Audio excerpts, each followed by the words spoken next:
ಮದ್ದೂರಿಗೆ Bigg Boss 12 winner Gilli ನಟ ಬಂದಿದ್ದಾರೆ. ಗಿಲ್ಲಿ ನಟನಿಗೆ ಅದ್ದೂರಿ ಸ್ವಾಗತವನ್ನ ನೀಡಿದ್ದಾರೆ ಅಭಿಮಾನಿಗಳು. ಕಿತ್ತಳೆ ಹಣ್ಣಿನ ಹಾರ ಹಾಕಿ ಅದ್ದೂರಿ ಸ್ವಾಗತವನ್ನ ಮಾಡಿದ್ದಾರೆ. ಮದ್ದೂರಿಗೆ ಈಗ ಗಿಲ್ಲಿ ನಟ ಆಗಮಿಸಿದ್ದಾರೆ ಅನ್ನೋದು ಗೊತ್ತಾಗ್ತಾ ಇದೆ. ಗಿಲ್ಲಿ ನಟನಿಗೆ ಅದ್ದೂರಿ ಸ್ವಾಗತವನ್ನ ಕೋರಿದ್ದಾರೆ ಅಭಿಮಾನಿಗಳು. ಕಿತ್ತಳೆ ಹಣ್ಣಿನ ಹಾರ ಹಾಕಿದ್ದಾರೆ ನೋಡಿ. ತವರಿನ ಅಭಿಮಾನಿಗಳ ಅಭಿಮಾನ ಕಂಡು ಗಿಲ್ಲಿ ಪುಳಕಿತರಾಗಿದ್ದಾರೆ. ಬಿಗ್ ಬಾಸ್ ಗೆದ್ದ ಮೇಲೆ ಹುಟ್ಟೂರಿನತ್ತ ಹೋಗ್ತಾ ಇದ್ದಾರೆ ಗಿಲ್ಲಿ. ಮದ್ದೂರಿನಿಂದ ಮಳವಳ್ಳಿಯತ್ತ ಹೊರಟಿದ್ದಾರೆ ಗಿಲ್ಲಿ ನಟ. ಮಾರ್ಗ ಮಧ್ಯೆ KM ದೊಡ್ಡಿಯಲ್ಲಿ ಫ್ಯಾನ್ಸ್ ಜೊತೆ ಹೊರಟಿದ್ದಾರೆ ಗಿಲ್ಲಿ. ಮದ್ದೂರಿಗೆ Bigg Boss 12 season 12 winner Gilli ನಟ ಆಗಮಿಸಿರೋದು. ಕಿತ್ತಳೆ ಹಣ್ಣಿನ ಹಾರವನ್ನು ಹಾಕಿ ಅವರನ್ನ ಬರಮಾಡಿಕೊಂಡಿದ್ದಾರೆ ಫ್ಯಾನ್ಸ್. ಗಮನಿಸ್ತಾ ಇದ್ದೀವಿ, ಫ್ಯಾನ್ಸ್ಗೆಲ್ಲ ಶೇಕ್ ಹ್ಯಾಂಡ್ ಮಾಡ್ತಾ ಇದ್ದಾರೆ.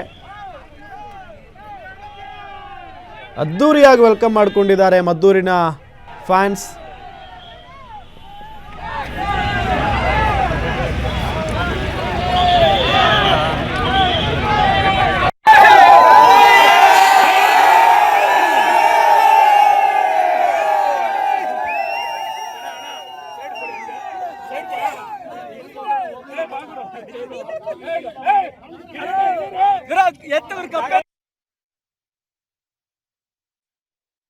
ಇದೇ ವಿಚಾರಕ್ಕೆ ಸಂಬಂಧಪಟ್ಟಂತೆ ಡೀಟೇಲ್ಸ್ ಕೊಡ್ತಾರೆ ನಮ್ಮ ರಿಪೋರ್ಟರ್ ರಾಘವೇಂದ್ರ. ಹೆಂಗಿದೆ ವೆಲ್ಕಮ್, ಜೊತೆಗೆ ಗಿಲ್ಲಿ ನಟ ಈಗ ಎಲ್ಲಿದ್ದಾರೆ ಡೀಟೇಲ್ಸ್ ಕೊಡ್ತಾ ಹೋಗೋದಾದ್ರೆ? ಎಸ್ ರಾಮ್, ಏನು ಬಿಗ್ ಬಾಸ್ ವಿನ್ ಆದ ಬಳಿಕ ಇದೀಗ ತವರಿನತ್ತ ಆಗುತ್ತಿರುವ ಬಿಗ್ ಬಾಸ್ ನ ಸ್ಪರ್ಧಿಯಾಗಿ ಗೆದ್ದಂತಹ ಏನು ಗಿಲ್ಲಿ ನಟ ಅವರು ಇದೀಗ ಮದ್ದೂರಿಗೆ ಆಗಮಿಸುವಂತದ್ದು. ಮದ್ದೂರಿನಲ್ಲಿ ಅವರಿಗೆ ಮದ್ದೂರಿನ ಅಭಿಮಾನಿಗಳು ಗ್ರ್ಯಾಂಡ್ ಆಗಿ ವೆಲ್ಕಮ್ ಮಾಡಿದ್ದಾರೆ. ಅದು ಕೂಡ ಕಿತ್ತಳೆ ಹಣ್ಣಿನ ಹಾರವನ್ನ ಹಾಕಿ ಗ್ರ್ಯಾಂಡ್ ಆಗಿ ವೆಲ್ಕಮ್ ಅನ್ನ ಮಾಡಿದರೆ ಈ ಅಭಿಮಾನಿಗಳ ಅದ್ದೂರಿ ಸ್ವಾಗತವನ್ನು ನೋಡಿ ಕೆಲ ಕಾಲ ಏನು ಗಿಲ್ಲಿ ನಟನೆ ಕೂಡ ಪುಳಕಿತರಾಗಿರುವಂತದ್ದು. ಏನು ಅಭಿಮಾನಿಗಳ ಜೈಕಾರ ಅವರಿಗೆ ಬಂದ ತಕ್ಷಣ ಸಿಕ್ಕಿರುವಂತದ್ದು. ಅದರಲ್ಲೂ ಅಭಿಮಾನಿಗಳೆಲ್ಲರಿಗೂ ಕೂಡ ಶೇಖರಣೆ ಕೊಟ್ಟು ಕೈ ಮುಗಿಯುವ ಮೂಲಕ ತಾವು ಗೆದ್ದಂತಹ ಏನು ಬಿಗ್ ಬಾಸ್ ನ ಟ್ರೋಫಿ ಇತ್ತು ಅದನ್ನ ಜನರಿಗೆ ತೋರಿಸಿ ಅವರಿಗೂ ಕೂಡ ಕೃತಜ್ಞತೆಯನ್ನ ಸಲ್ಲಿಸಿದ್ದಾರೆ ಗಿಲ್ಲಿ ನಟರು. ಈಗ ಅವರು ಏನೀಗ ಮದ್ದೂರು ಸರ್ಕಲ್ ನಿಂದ ಹೊರಟಿರುವಂತಹ ಅವರು ಈಗ ಮಳವಳ್ಳಿ ಕಡೆ ಆಗಮಿಸ್ತಾ ಇದ್ದಾರೆ. ಮಳವಳ್ಳಿಯಲ್ಲೂ ಕೂಡ ಸಾಕಷ್ಟು ಅಭಿಮಾನಿಗಳು ಅವರನ್ನ ಸ್ವಾಗತ ಮಾಡ್ಲಿಕ್ಕೆ ದಂಡಿನ ಮನಮ್ಮ ದೇಗುಲದ ಮುಂಭಾಗ ನಡೆದಿರುವಂತದ್ದು.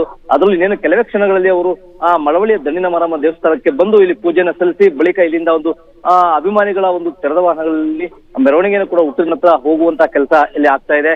ಸದ್ಯಕ್ಕೆ ಅವರು ಇನ್ನೇನು ಕೆಲವೇ ಕ್ಷಣಗಳಲ್ಲಿ ಮದ್ದೂರಿನಿಂದ ಮಳವಳ್ಳಿಗೆ ಆಗಮಿಸಿದ್ದು ಇಲ್ಲಿ ಪೂಜೆ ಸಲ್ಲಿಕೆ ಬಳಿಕ ಅವರು ತಮ್ಮ ಸ್ವಗ್ರಾಮ ದಳದಹಳ್ಳಿಗೆ ಹೋಗುವಂತ ಕಾರ್ಯಕ್ರಮ ನಿಗದಿ ಆಗಿರುವಂತದ್ದು. ರಾಮ್, ಓಕೆ, ಥ್ಯಾಂಕ್ ಯು ತಮ್ಮೆಲ್ಲ ಮಾಹಿತಿಗಾಗಿ.